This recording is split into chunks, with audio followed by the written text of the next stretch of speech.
kita tahu sudah dilakukan otopsi juga. Apakah semua informasi tersebut juga akan didalami dan bagaimana itu diperankan di sini?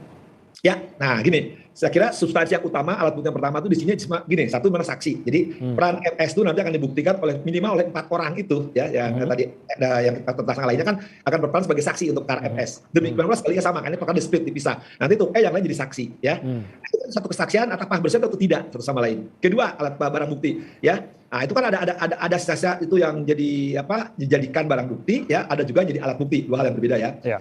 Nanti surat. Nah, surat itu kan ditunjukkan ya oleh kepolisian. Ini loh hasil forensik. Oh benar waktu itu tuh ditembak. Kan pertama kita tahu 5, ternyata 4 kata forensik yang kedua kan. Lukanya di sini, lukanya di situ. Ketika kan ada kan diperagakan FS bagaimana menembak, bagaimana menembak ya atau RR yang melakukan apa. Itu kan ketahuan dicocokkan dengan hasil forensik. Jadi yang lukanya di mana. Kedua, jarak tembak. Nanti tuh hasil balistik kan, keterangan balistik yang akan dilihatin. Oh, jarak tembak sekian, keluar dari sini belakang atau depan gitu kan. Sesuai itu atau tidak ya. Kan. Jadi nggak penting yang sekarang suka rame di media kan bahwa ya, isi otak pindah dan itu kan nggak penting. Itu satu sama lain ya akan diperagakan di rekonstruksi. Ya, semua itu menjadi digambar dalam bentuk gambar. Baik, Kang Asep, ini kita memantau langsung kondisi di Jalan Saguling. Tadi sudah ada salah satu, ini sudah hadir beberapa. Ini kalau kita lihat ini juga didampingi oleh LPSK. Ini tampaknya sudah hadir Barada Richard Eliezer, salah satu tersangka. Dan ini tampaknya adalah Kuat Maruf dan juga Ricky Rizal yang sudah hadir juga di sini, Bribka Ricky Rizal. Ada 3 setidaknya yang kita pantau sudah hadir di lokasi untuk melaksanakan proses rekonstruksi. Dan tadi sebenarnya dari Kadif Humas Polri, Irjen Dedi Prasetyo sudah mengatakan bahwa sebelumnya juga Ferdy Sambo sudah berada di lokasi.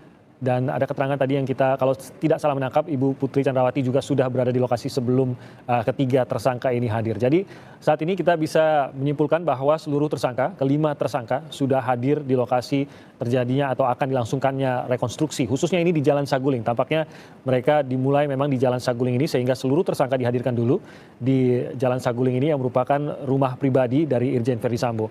Ini tadi ada salah satu tersangka juga yang kita lihat pada saat dihadirkan. Baru tiba di lokasi di Jalan Saguling dan tadi ada 2 tersangka lainnya yang kita pantau langsung dari kamera kita yang berada di lokasi dan juga dari kepolisian. Yang kita lihat ada 3 tersangka mengenakan baju tahanan dan sudah hadir di kawasan Jalan Saguling, Jakarta Selatan untuk mengikuti proses rekonstruksi pembunuhan Brigadir Yosua Huta Barat. Ibu Putri Chandrawati maupun Irjen Ferdy Sambo juga dikatakan oleh Kadif Humas Polri, Irjen Dedi Prasetyo sudah berada di lokasi sebelumnya, bahkan sudah berada di lokasi untuk mengikuti proses rekonstruksi ini. Rekonstruksi memang dijadwalkan untuk berlangsung mulai pukul 10 waktu Indonesia Barat, saat ini tepat pukul 10 lewat 10 menit waktu Indonesia Barat dan akan dimulai proses rekonstruksi ini. Memang kita wartawan seluruhnya tidak bisa masuk ke dalam area rekonstruksi, yaitu rumah pribadi maupun rumah dinas dari Ferdy Sambo ini. Namun seperti dijanjikan oleh Kadif Humas Polri, Irjen Dedi Prasetyo tadi mengatakan bahwa akan ada layar yang disediakan sehingga akan ada gambar langsung. Seperti yang Anda lihat di bagian kiri layar Anda, ini adalah gambar dari Polri TV yang memperlihatkan gambar langsung dari lokasi. Memang mungkin gambarnya sedikit patah-patah karena ini juga menggunakan sambungan internet sehingga bisa disaksikan secara live. Nah, proses itulah atau gambar yang seperti Anda lihat tadi, itulah yang akan dihadirkan oleh pihak kepolisian untuk bisa disaksikan langsung oleh wartawan yang berada di lokasi. Dan kalau kami bisa menarik gambarnya seperti yang Anda lihat di sebelah kiri layar Anda, maka ini berarti kemungkinan besar kita juga akan bisa melihat proses rekonstruksi secara langsung di dalam rumah kediaman maupun rumah pribadi maupun rumah dinas dari Ferdy Sambo ini. Sehingga kita bisa mengikuti kamera yang mengikuti di dalam lokasi. Nah, kami akan kembali lagi, nanti kami akan sambung lagi dengan Kang Asep Iwan Iriawan, pakar hukum yang bergabung bersama kami. Tapi kita akan ke Saguling terlebih dahulu, ada rekan kami kembali ke Putu yang memantau di sana. Putu, konfirmasi benarkah kelima tersangka ini sudah hadir di lokasi? Ya, selamat pagi Timothy dan juga saudara. Berbicara soal jumlah tersangka yang sudah hadir di lokasi di Saguling ini, kalau mengikuti bagaimana kemudian pernyataan dari Kadif Humas Mabes Polri bahwa memang seharusnya kendaraan terakhir yang juga dikawal oleh LPSK ini membawa 3 orang tersangka, yakni Brigadir Barada Eliezer, Richard Eliezer, kemudian ada Kuat Maruf dan juga ada Bribka Ricky Rizal. Saat ini juga sejumlah kendaraan yang tadinya membawa tersangka ini juga sudah nampak meninggalkan lokasi dan kami juga masih menanti apakah kemudian dengan tibanya seluruh unsur yang akan ikut dalam rekonstruksi ini artinya proses rekonstruksi akan dimulai dalam waktu dekat. Tadi juga kami melihat dari lokasi bahwa memang Putri Chandrawati ini memang belum ditahan sehingga sejak dinyatakan sebagai tersangka pada pertengahan bulan Agustus 2022, Putri Chandrawati ini memang masih berada atau tinggal di rumah yang ada di Saguling. Kemudian tadi sekitar pukul setengah 10 waktu Indonesia bagian Barat, ini juga menyebut maksud kami tadi terlihat bahwa tersangka Irjen Verdi Sambo ini juga sudah tiba di lokasi. Kemudian disusul dengan 3 orang lainnya, yakni Kuat Ma'ruf, kemudian ada Bribka Riki Rizal dan juga ada Barada Eliezer yang merupakan saksi kunci. Pihak pertama yang akhirnya membongkar bahwa ada skenario yang berbeda terkait dengan penembakan Brigadir Yosua Huta Barat pada 8 Juli 2022.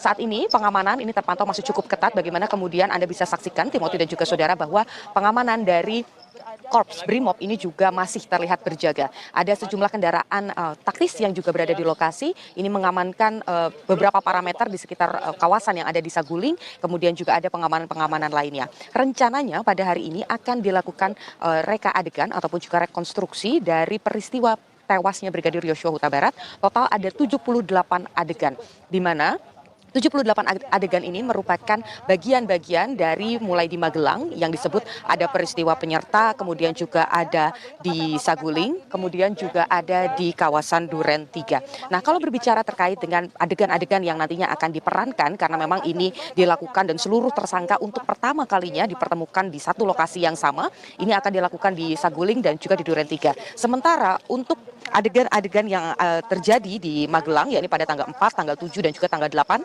pada saat hari di mana rombongan ini sempat berada di Magelang terlebih dahulu, baru kemudian bertolak kembali ke Jakarta. Total di Magelang ada 16 adegan. Ini nantinya akan diperankan ataupun juga akan direkonstruksi di Jakarta. Belum dipastikan apakah adegan tersebut akan dilakukan di Saguling atau nantinya akan dilakukan di Duren 3. Kemudian untuk peristiwa yang terjadi di rumah pribadi, ini juga merupakan adegan yang paling banyak. Total ada 35 adegan yang meliputi peristiwa-peristiwa sebelum terjadinya penembakan, kemudian juga saat proses perencanaan, dan juga beberapa adegan lainnya ini setelah adanya peristiwa penembakan Brigadir Yosua. Terakhir di Duren 3 ada 27 adegan, ini merupakan mencoba merekonstruksi, melihat, membaca apa yang terjadi pada tanggal 8 Juli 2022 dan apa saja upaya-upaya obstruction of justice yang dilakukan sejumlah pihak untuk kemudian menutupi apa ataupun juga fakta yang sebetulnya terjadi pada 8 Juli 2022.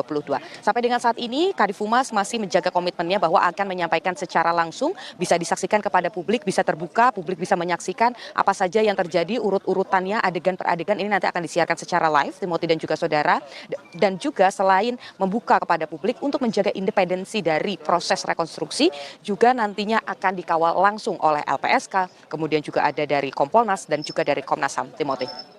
Baik, terima kasih Putu melaporkan dari Saguling. Nanti kami akan kembali lagi ke Putu. Kita saat ini memantau langsung di dalam rumah kediaman pribadi Verdi Sambo. Gambar ini kami dapatkan dari pihak kepolisian.